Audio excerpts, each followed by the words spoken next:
Ok, entonces, como les mencionaba, esta es la segunda parte, ¿verdad? De la termodinámica de disoluciones y en esa parte de aplicaciones. Parte de lo que nos hacía falta era ver otros ejemplos, ¿verdad? La clase pasada vieron ustedes lo de la parte de Margules, que se dejó una tarea asociada a esto, y hoy ahorita vamos a ver los modelos de composición local. Entonces, básicamente estos modelos de composición local son modelos que toman en cuenta las interacciones intermoleculares no aleatorias que son debidas a esas fuerzas intermoleculares y a las diferencias de tamaño molecular entre las especies. Entonces, si recordamos, en realidad esto es en torno a lo que se ha venido desarrollando todo este curso, en realidad, ¿verdad? En lograr pasar de esa idealidad que tal vez vimos en fisicoquímica, que tal vez veamos en termodinámica 1, a, ok, ¿qué hay detrás de un cálculo ya de una fracción molar en fase vapor o en fase líquida de un sistema que ya no lo puedo considerar como ideal? ¿Y por qué ya sabemos que no se puede considerar como ideal?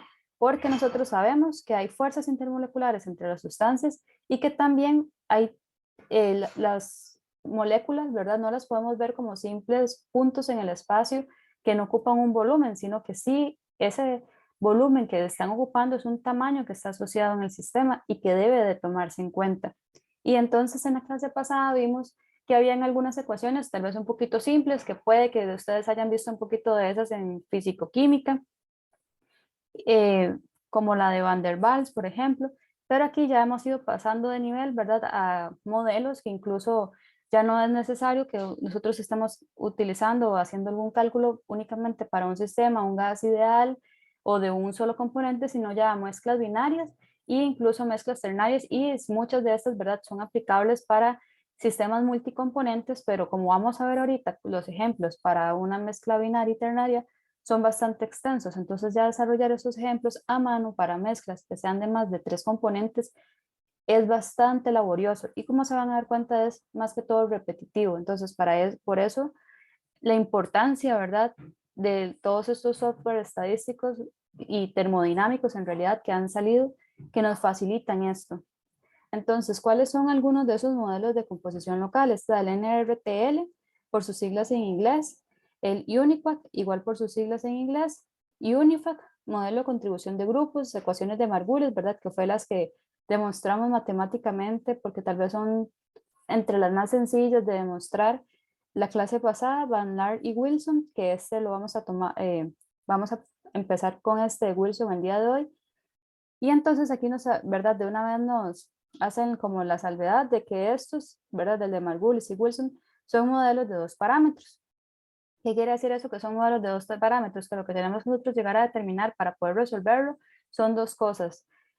Como vamos a ver más adelante, cuando resolvemos también un ejercicio que tiene en cuenta NRTL y UNIFAC, nos vamos a dar cuenta que se requieren ya ahí más parámetros. Entonces, básicamente la ecuación de Wilson se obtiene a partir de esta ecuación, ¿verdad? Que era como la fundamental de la termodinámica, que le habíamos llamado así a una ecuación hace unas semanas atrás. Y básicamente, ¿verdad? Después de igual un desarrollo matemático como el que les he venido enseñando, se llega a esta expresión que está acá, y de ahí se deriva entonces que los coeficientes de actividad, porque recuerden que todo ha venido girando alrededor del mismo punto.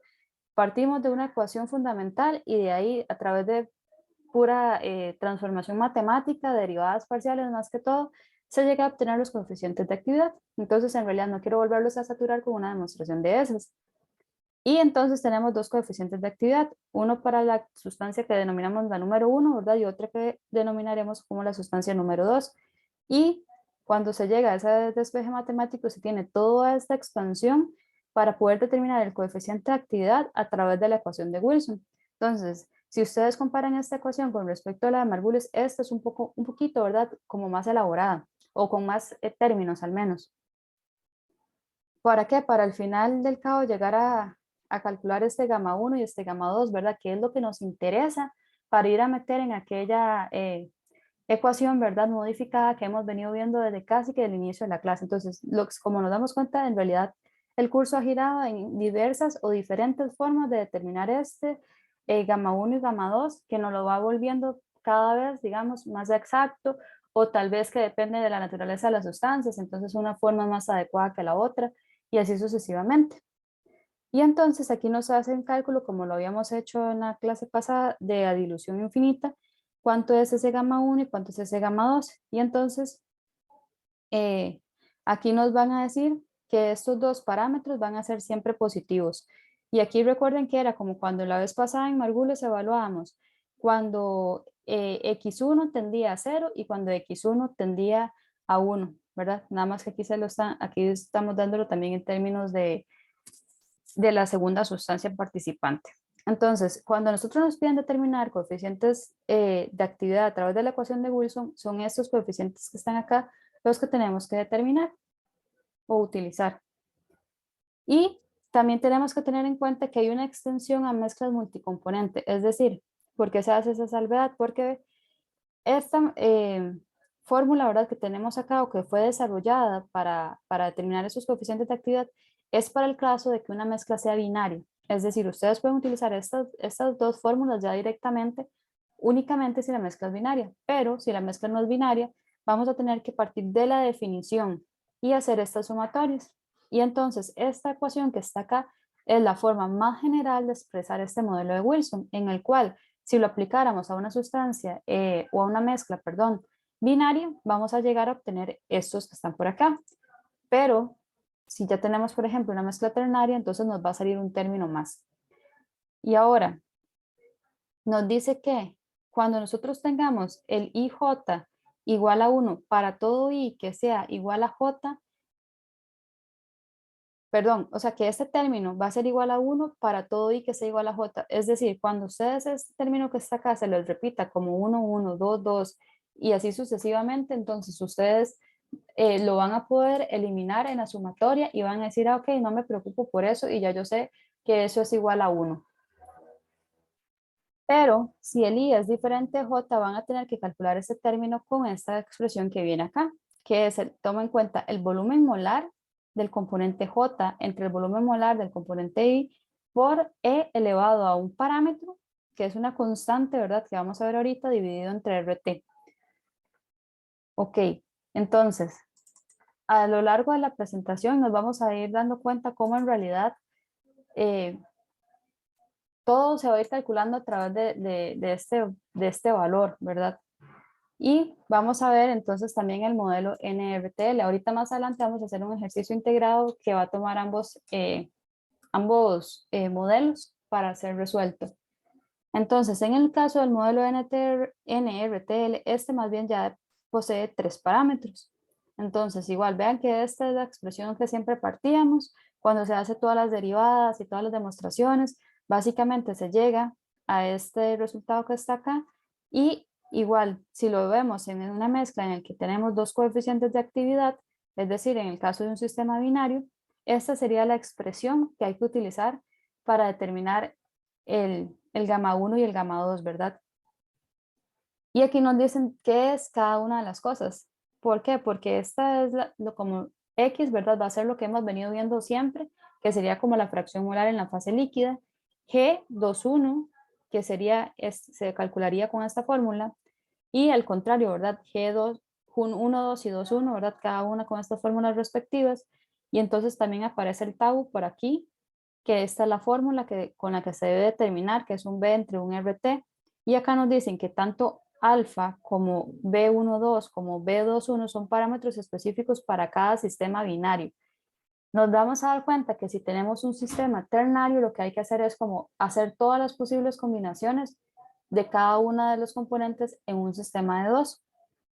Y igual aquí nos dicen los coeficientes a dilución infinita son y nos ponen el de gamma 1 a disolución infinita y el de gamma 2 a disolución infinita, que es lo mismo que veíamos, ¿verdad? Como les dije anteriormente en Margules, como tomar en cuenta x1 cuando tiende a 0 y x1 cuando tiende a 1.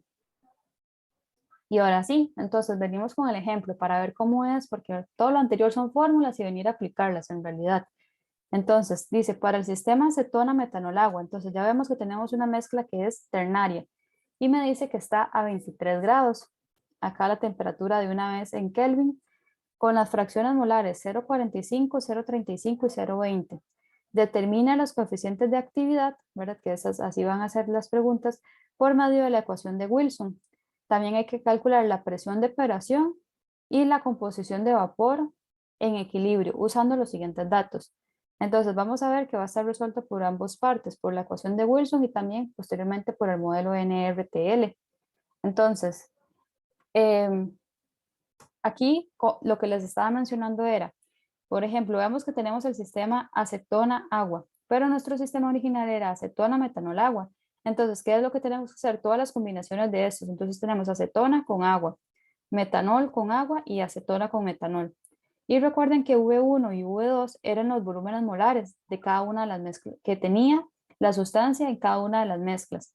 Entonces, por ejemplo, acetona agua, entonces aquí el que dice V1 va a ser 74 y el de V2 va a ser 18 y así respectivamente, ¿verdad? Para cada par binario, aunque en un principio esta mezcla era ternaria. Y nos dan también, ¿verdad? Ya estos son cosas que están prácticamente que tabuladas, muchas, nos dan cuánto es ese valor de A12 y de A21. Entonces, si recordamos la ecuación que nos permite determinar el coeficiente de actividad, ¿verdad? Que es este valor que está acá, es en la ecuación de Wilson era 1 menos el logaritmo de la sumatoria de los J por los XJ por los lambda y J menos la sumatoria de la fracción molar en la fase líquida por los lambda KI entre otro lambda KJ y XJ. Entonces aquí hay que tener mucho cuidado con esta nomenclatura. ¿Por qué? Porque vemos que aquí esta sumatoria depende de J, entonces aquí siempre va a estar ese J y aquí también, pero acá esto depende de K. Pero no es como que la sustancia esté cambiando, sino nada más lo que pasa es que se le está definiendo un valor para cada una de las sumatorias que estábamos llevando a cabo. Ya vamos a verlo a continuación para que les quede más claro.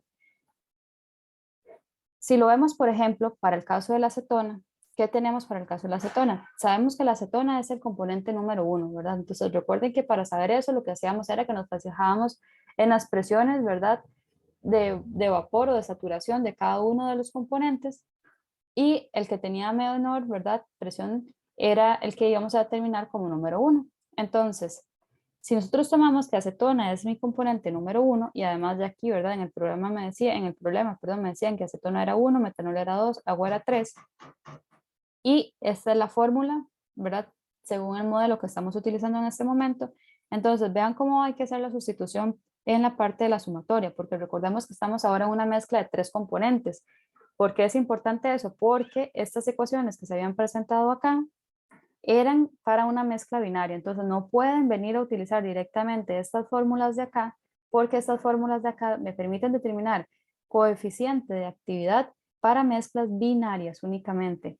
Si ya tengo una mezcla ternaria, voy a tener que ir a desarrollar esa sumatoria, que es lo que hacemos aquí.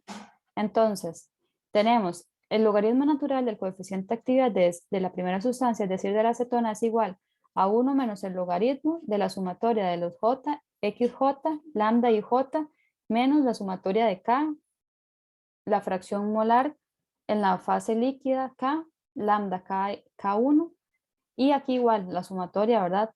De la parte de J. Entonces, ahora esta sumatoria yo tengo que irla desarrollando.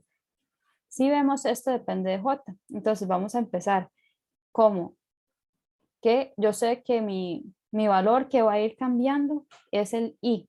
Entonces, voy a tener que poner aquí X1, lambda 1, 1 en el primer caso. Cuando vuelva a entrar, mi J ahora vale 2, pero mi I siempre va a valer 1. Entonces, J va a ser 2. Entonces va a cambiar aquí a un 2, aquí a un 2 y en el segundo espacio a un 2. Más, y ahora es la tercera vez que entra la sumatoria. Lo que varía en la sumatoria es la J. Entonces va a entrar X3, lambda, el I se mantiene en 1, ¿verdad? Porque estamos analizándolo para el caso de la acetona, y el J es el que cambia a 3. Luego, menos. Ahora tengo que desarrollar esta otra sumatoria que está acá, que es lo que se desarrolla aquí abajo. Entonces, esta parte está copiada de exactamente igual. Y entonces ahora vamos a ver, voy a hacer aquí un zoom para que vean cómo se va desarrollando esa sumatoria. Entonces tenemos primero K, ¿verdad? Entonces vamos a tener lo que varía es K. Entonces cada vez que yo entro a esta sumatoria, estoy variándolo. Ah, bueno, de aquí a aquí, perdón. hubo primero, ¿verdad? Se tuvo primero que cambiar los J, entrando 3 veces. Entonces tenemos K, perdón, X1 lambda de K, porque ahí todavía no estoy analizando, no he logrado salir de la sumatoria K, y con el J1, más entro por segunda vez, cambio los J ahora van para 2, entonces me queda X2 lambda K2, más entro la tercera vez, cambio los J a 3, es aquí, aquí y aquí, entonces me queda X3 lambda K3, ¿ok? Ahora, sí, ya que logré quitar esta sumatoria de acá, paso esta sumatoria a este. ¿Y ahora qué es lo que va a pasar? Ahora lo que va a pasar es que los K son los que van a cambiar cada vez que yo ingrese a la sumatoria. Entonces, para el primer caso, esto que está aquí se transformó en esto, cambiando todos los K por 1. Esto es cuando entré la segunda vez y cambié todos los K por 2. Y esto es cuando entré la tercera vez y cambié todos los K por 3. Y aquí volvemos a lo mismo. Tenemos que recordar que lambda 1 y j, y recordemos que tal vez estén pensando que ese lambda simplemente como se le denominó a uno de los parámetros de ese modelo termodinámico, ¿verdad? No tiene como tal un sentido, una definición o un nombre, es nada más un parámetro, ¿verdad? Que forma parte de este modelo termodinámico. Y ya nosotros que siempre, sabemos que siempre que I sea igual a J, es decir, cuando tengamos 1, 1, 2, 2, 3, 3, 4, 4 y así sucesivamente, dependiendo de la cantidad de componentes de la mezcla, ese valor va a ser igual a 1. Entonces, ¿qué vamos a tener? Que, por ejemplo, aquí, esto que está aquí, se transforma en 1. Y es por eso que aquí ya no aparece. Aquí ya no tengo ningún otro, por eso es que aquí todo aparece igual. Aquí, esto es 1, por eso es que aquí no aparece. Esto es 1, por eso es que aquí no aparece. Y esos son los únicos casos que están. ¿Ok? Entonces, ya ahora sí, tengo la expresión que me permite determinar el coeficiente de actividad de la acetona, ¿verdad? Que es este. Toda esta expresión es la que me va a poder, la que me va a permitir determinar el coeficiente de actividad para la acetona. Y esto mismo hay que hacerlo para los otros dos componentes, es decir, esto mismo hay que hacer para el metanol y esto mismo hay que hacer para el agua. Entonces vean que es un trabajo bastante laborioso. Ahora, tenemos que recordar que lambda y j, cuando i era diferente de j, se calculaba a través de esta fórmula, ¿verdad? Que era como el volumen molar del componente j entre el volumen molar del componente i elevado a menos un AIJ RT. Y entonces vamos a empezar a analizar el sistema acetona-metanol, porque vamos a analizar el lambda 1, 2, pero vamos a tener muchísimos lambda. ¿Por qué? Porque vamos a tener el sistema, si recordamos de aquí, que 1 era acetona, 2 metanol, entonces tenemos 1 acetona, 2 metanol, y que el 3 era agua. Entonces, ¿qué es lo que va a suceder? Vamos a tener que ir calculando cada uno de esos lambda para cada una de las combinaciones. Entonces, aquí, 1, 2, estamos calculando acetona metanol. 1, 3, vamos a estar calculando este, correspondería a acetona agua. Luego, 2, 3, que es metanol agua. Pero tienen que recordar una cosa muy, muy importante, y es que el lambda 1, 2 es diferente al lambda 2, 1. Tal cual pasaba en la ecuación de Margulis, ¿verdad? Que más bien lo que determinamos ahí le llamamos como un A, pero no son el mismo valor. Entonces, si tenemos una mezcla de 3 componentes, en realidad hay que venir a determinar 6 diferentes valores de lambda. Aquí yo les hice la demostración para únicamente este primero que está acá. Entonces, vamos a ver. Partiendo de esta fórmula, y si estamos en el sistema acetona-metanol, tenemos que estar a la fórmula, ¿verdad? Tiene que ser V2 entre V1 elevado, bueno, E elevado, ¿verdad? A la menos A1, 1, 2, RT. Entonces, este volumen molar de acá, aquí es donde hay que tener mucho cuidado, porque muchas veces las personas se equivocan y piensen que como estamos analizando el sistema acetona-metanol, piensen que este que va aquí es acetona, pero, o sea, recuerden muy bien seguir la nomenclatura, ¿verdad? Y es fijarse, porque en realidad ahí está puesto que es del 2, o sea, del metanol. Entonces, aunque uno está haciendo como 1, 2 en ese cociente, en realidad va como metanol, acetona, va 2, 1. Entonces, para que tengan cuidado, porque ese es un error recurrente en realidad. Entonces, aquí lo que hago es utilizar el volumen molar que estaba aquí tabulado, ¿verdad? De la acetona y del agua. Ah, bueno, estamos acetona, metanol, perdón. O sea, son estos de aquí. Y como primero va el del componente número 2, es decir, primero o arriba, como numerador, tiene que ir ese 4073, que es este 4073 que nosotros vemos acá. Y luego es menos el alfa 12, que ese alfa 12, si lo vemos aquí ya está tabulado. Cuando nosotros calculamos el otro parámetro, que es el 21, el lambda 21, vamos a tener que utilizar, la diferencia va a estar en que tenemos que utilizar este otro alfa. ¿Ok? Entonces, cuando yo hago ese cálculo da 0,5540. Seguido a eso, ¿qué es lo que hay que hacer? Entonces, seguido a eso, tenemos que determinar cada uno de estos. Y esto es lo que yo quiero que ustedes practiquen al menos una vez, ¿verdad? Y entonces ustedes, bueno, ahorita vemos cómo lo dividimos, pero pueden hacer la verificación para llegar a alguno de estos 5 lambdas que hacen falta. Y entonces ya una vez que ustedes logran obtener ese lambda, ya es muy fácil porque cuando ya saben todos los lambdas, entonces se vienen a la fórmula del coeficiente de actividad que determinaron, ¿verdad?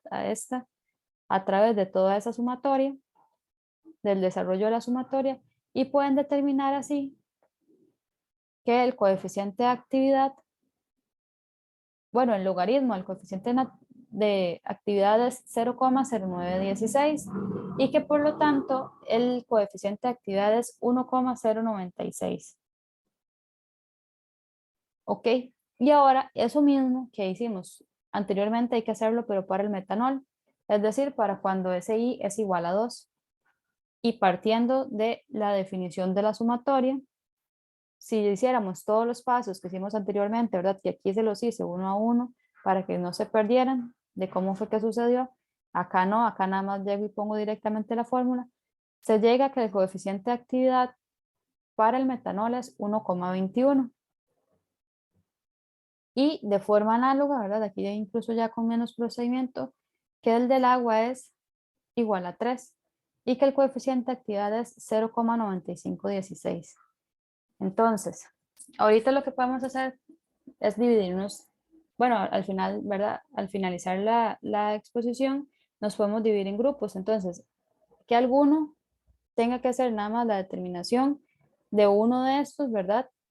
Y también nos dividimos para que algunos hagan el del sistema de metanol y otros hagan el sistema de agua, que ya más bien ustedes saben, ¿verdad? A la respuesta que tienen que estar llegando. Ya saben que tienen que llevar, por el caso de metanol, a obtener un coeficiente de actividad de 1,21 y acá un coeficiente de actividad de 0,9516.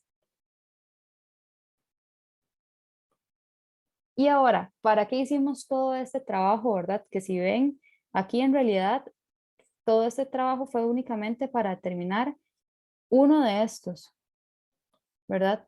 Esto habría que haberlo hecho 6 veces para poder determinar cada uno de estos componentes o cada uno de esos valores, más bien, para poder venir a introducir esos valores en esta fórmula y poder lograr así obtener el logaritmo del coeficiente de actividad.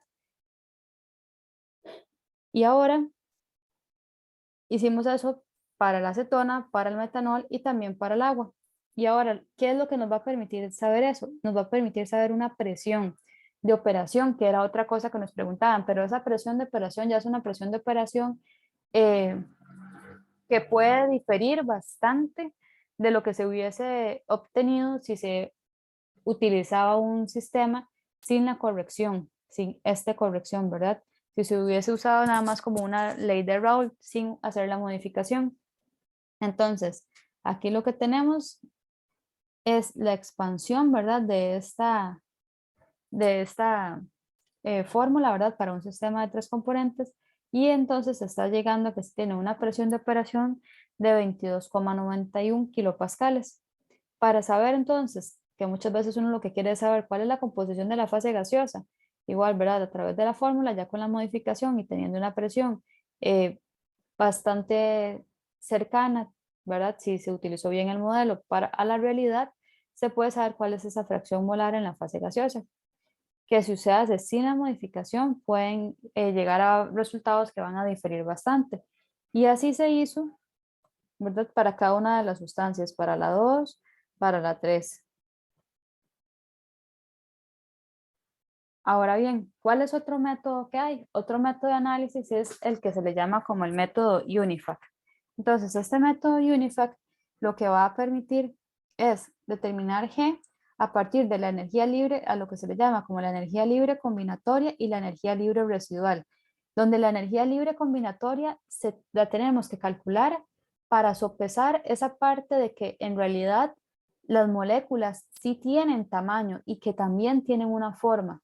Y la energía libre residual se usa para compensar el hecho de que en realidad sí hay interacciones moleculares entre las moléculas o entre las diferentes sustancias, ¿verdad?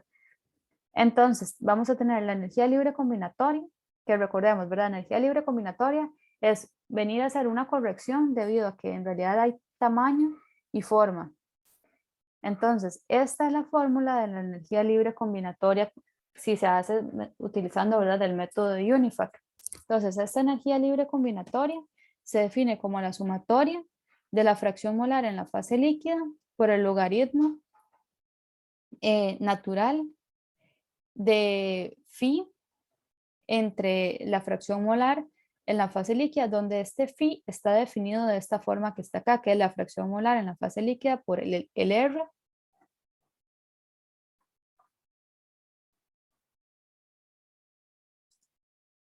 Regáleme un momento que estoy leyendo un mensaje.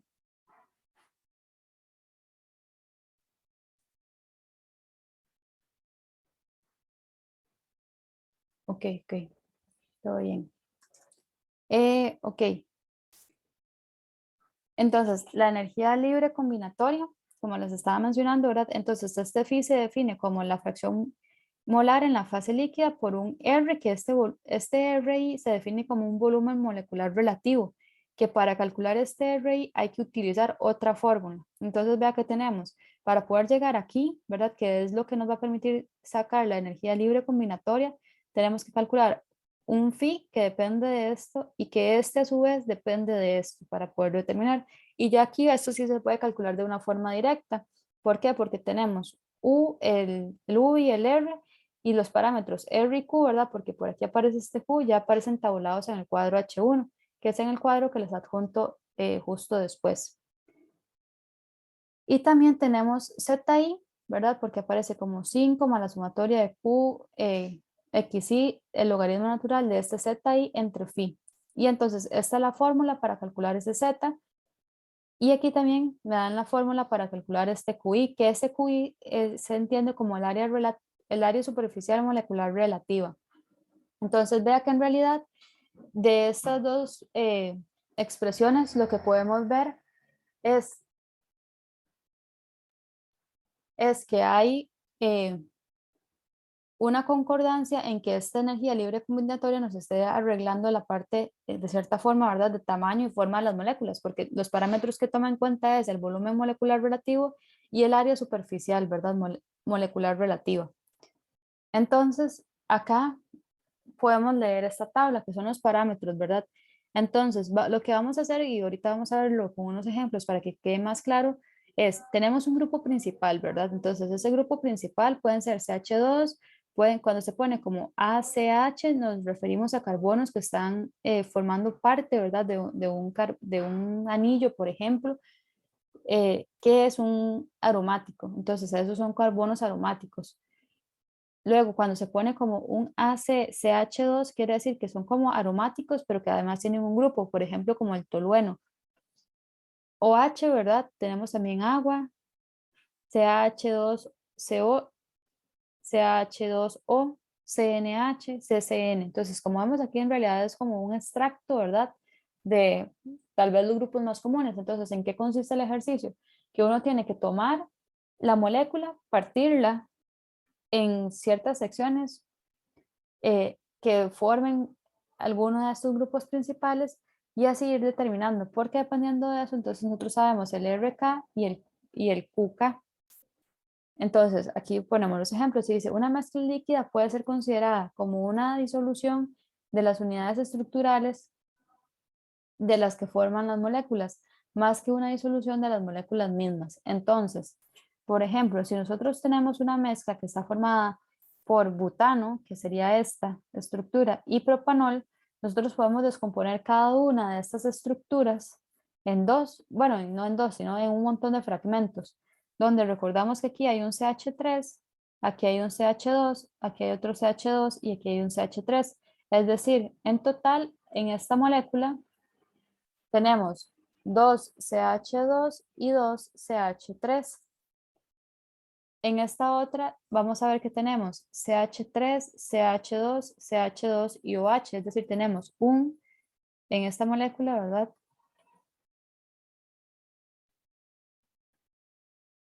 Tenemos un CH3, 2 CH2 y un OH. Entonces, en la mezcla como tal vamos a tener 2 más 1, son estos tres grupos CH3, eran estos dos. Luego, dos grupos CH2 más dos grupos CH2 son estos 4 CH2 y un OH, que es este OH. Entonces, esos son los subgrupos que nosotros podemos determinar de ahí. Y luego, también nos dan otro ejemplo, una mezcla formada por isobutano y benceno. Entonces, en una mezcla formada por isobutano y benceno, tenemos que aquí va a haber 1, 2, 3, 3 grupos CH3, un grupo CH y 6 carbonos aromáticos. Ok, entonces eso es nada más, ¿verdad? Ir partiendo la molécula para poder entonces determinar así los valores, estos de R y QK. De este modelo, ¿verdad? Del método de UNIFAC, no los voy a poner a hacer un ejercicio porque ahorita vamos a ver uno que ya está resuelto, pero van a ver la cantidad de valores que se tienen que determinar, pero que nada más lo que quiero y que aprendan es como, ¿verdad? Lo que, como les dije desde el inicio, todo lo que está detrás de esto. Entonces ahora recuerden que teníamos que sacar dos cosas, la combinatoria y la residual. Entonces aquí está la energía libre residual, que es esto que teníamos al puro inicio, ¿verdad? Entonces esa energía libre residual que vamos a ir a ver ahora es porque hay que tomar en cuenta las interacciones moleculares.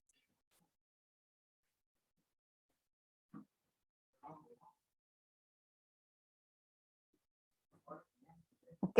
Entonces la energía libre residual, esta es la fórmula que hay que utilizar para determinarla, que sería menos la sumatoria de todos esos I por el QI, XI y el logaritmo de las sumatorias de los I de los ZJ y los tau JI, donde este parámetro que está por aquí es esta otra fórmula. Y se cumple lo mismo que se cumplía, por ejemplo, para el lambda 1, 2 y que el lambda 2, 1. Es decir, que teníamos que calcular los dos porque eran diferentes. Aquí también se cumple para estos. Ellos son diferentes, el IJ y el JI. Y los que sí se repiten sobre ellos mismos, como si esto fuera 1, 1, 2, 2, 3, 3, esos yo sí puedo decirles que son iguales a 1. Y aquí se toma también cuál es la fórmula que hay que utilizar para hacer el cálculo. Específicamente dice que donde una muestra los parámetros de la interacción AMK en K se representa en la tabla H2, que es esta tabla que tenemos por acá. Entonces ve que van dependiendo de cada uno de los grupos, cuánto va a ir siendo ese valor. Entonces, por ejemplo, ¿cómo es que se va a leer? Como si tenemos solamente 3 CH2, entonces vamos a decir, ok, este va a ser el valor. Si tenemos 7 y así sucesivamente. ¿Ok?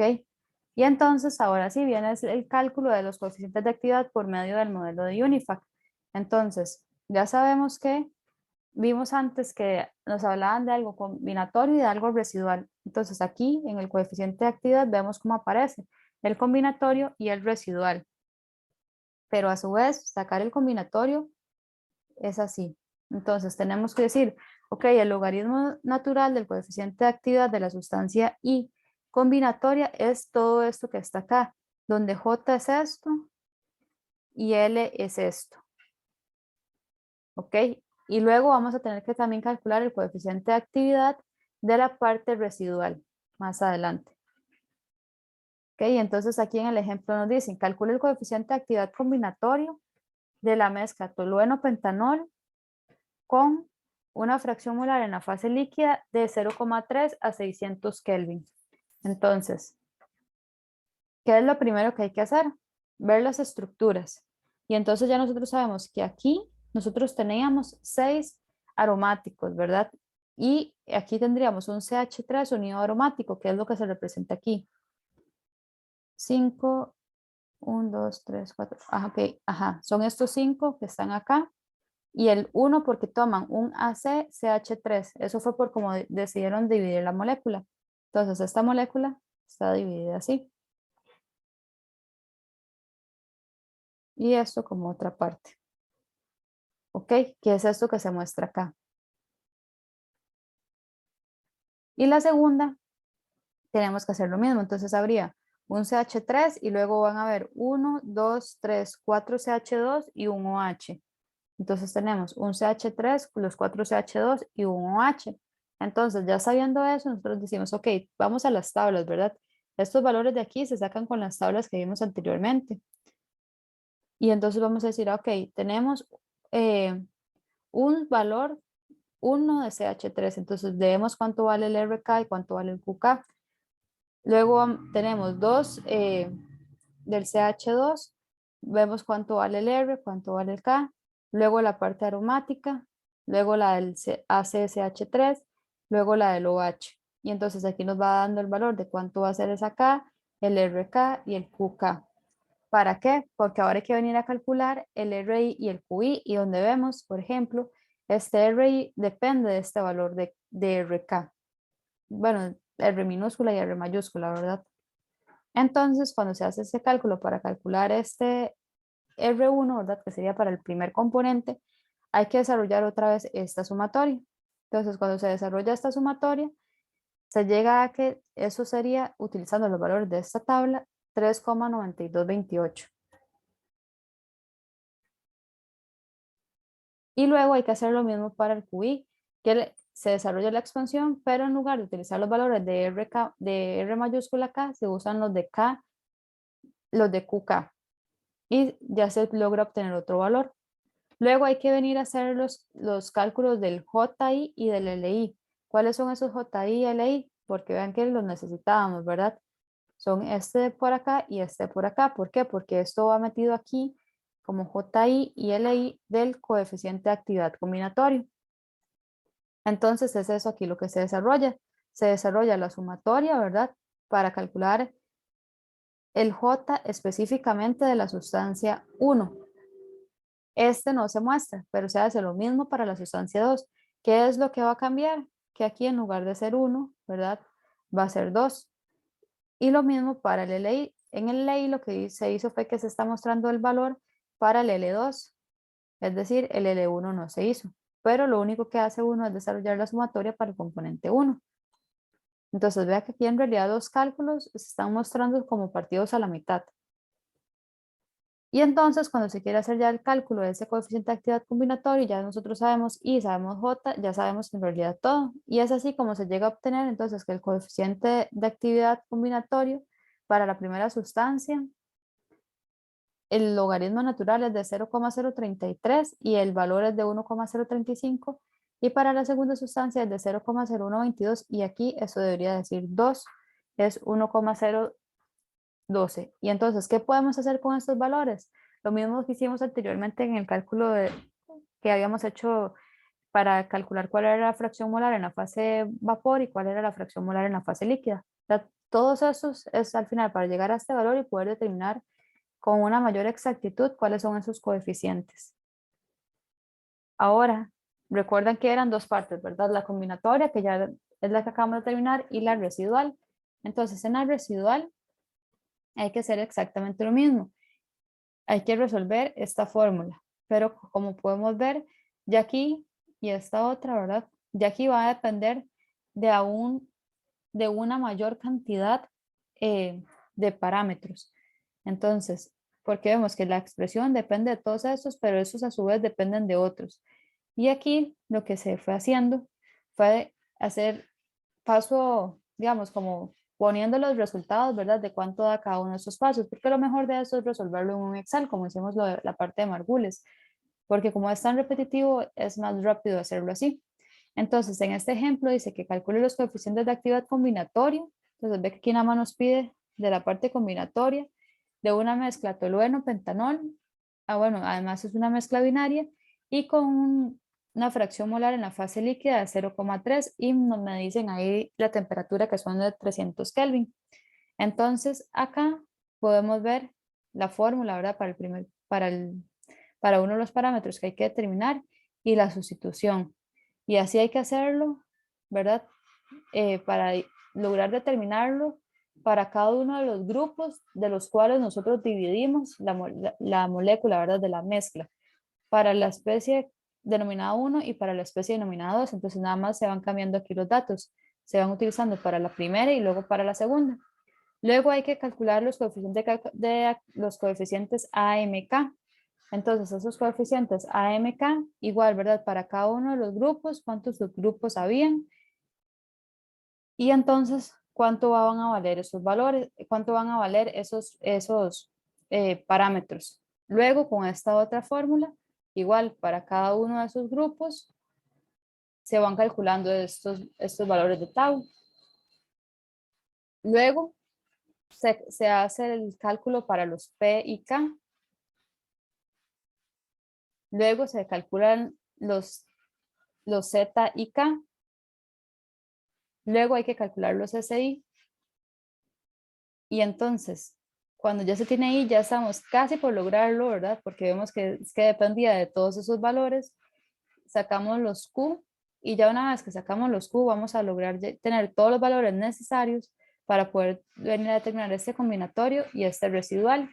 Y entonces ya sabemos que si ya tenemos el combinatorio y el residual, sabemos el coeficiente de actividad real, digamos, que de la mezcla que nosotros tenemos. Y se saca uno para cada una de las sustancias para poder determinar cuál es la fracción molar en la fase líquida y en la fase vapor de ambas sustancias. Entonces, como les digo, un cálculo de estos, vea todas las ecuaciones que hay que ir resolviendo, todos los valores que hay que ir sacando, esto sería muchísimo trabajo.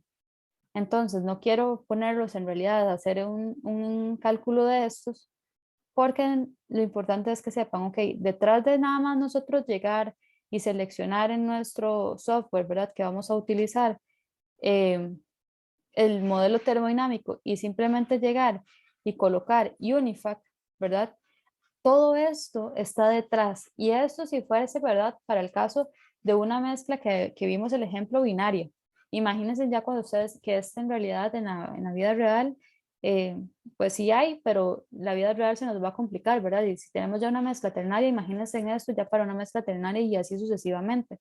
Entonces, lo que quiero en realidad que les quede es, ok, si yo estoy utilizando el método UNIFAC, en realidad no solamente o que ya tengan una idea, ok, hacer eso implica todo esto detrás que en algún momento vimos en una clase de termodinámica. Ahora bien, esto era lo que hacía como falta porque ustedes vieran y lo que quiero que hagamos es, bueno, por lo que me escribió aquí un compañero, no sé qué, porque mi idea era que ustedes usaran lo que queda de la clase para hacer lo que quedaría como tarea, pero que la tuvieran ya lista. Pero me dice un compañero que no puede porque tiene, bueno, tiene una situación ahí. Entonces, no sé, digamos, lo que se me ocurre es igual dejar la tarea como abierta, porque, bueno, es que en realidad iba a hacer un quiz para hacerlo como durante el tiempo de la clase. Lo que se me ocurre es pasarlo a que sea más bien una tarea para darles más tiempo para que ustedes hagan esto y lo suban. Ahora bien, lo que quiero hacer es que nos dividamos en grupos para que todos no hagan exactamente la misma comprobación. Permítame un minuto nada más para cambiarme los audífonos que ya estos se me están descargando.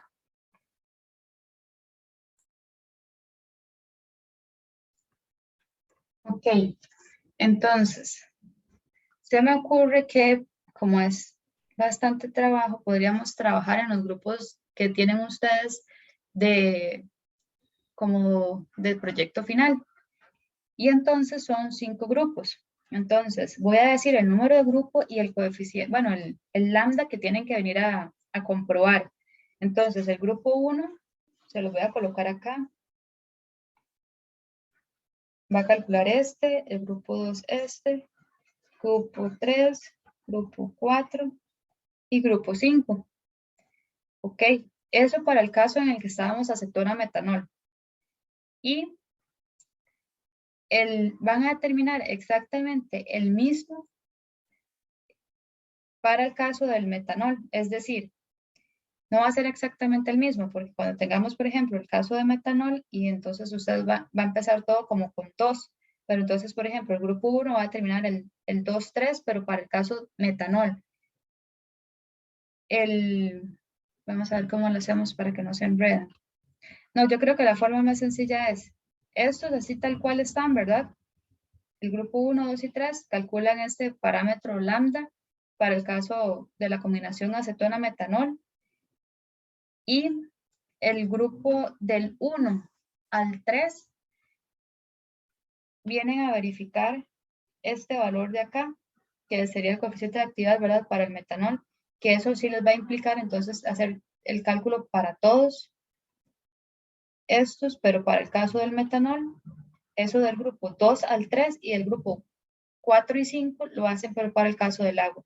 Entonces aquí voy a poner, tienen que venir a obtener este valor. Pueden hacerlo en Excel, ¿verdad? Es la forma como configurar las fórmulas en Excel más rápida que tienen. Y nada más, digamos, como que me ponen en el papel las fórmulas, ¿verdad? Que utilizaron para ver si en algún momento ustedes cometieron un error en sacar el despeje, por decirlo así, de la sumatoria, poder darse cuenta uno en dónde ustedes fue que se equivocaron, porque si me lo hacen solo en Excel, seguir yo una fórmula en Excel es terrible.